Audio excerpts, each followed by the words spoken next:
ছাগল কাণ্ড নিয়ে আলোচনায় মতিউর, আর সেই ছাগলের মালিক সাদিক এগ্রোকে নিয়ে চায়ের কাপে এবং সামাজিক যোগাযোগ মাধ্যমে চলছে নানা আলোচনা এবং সমালোচনার ঝড়।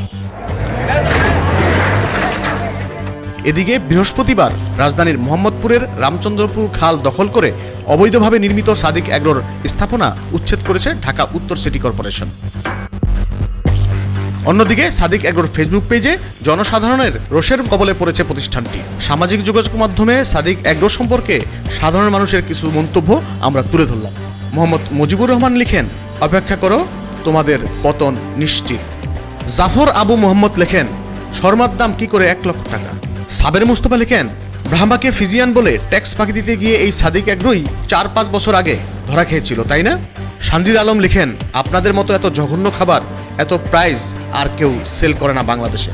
আপনারা কমপ্লেন নেন ঠিকই, বাট এর এগেইনস্টে কোনো স্টেপ নেন না, খুবই জঘন্য আপনারা।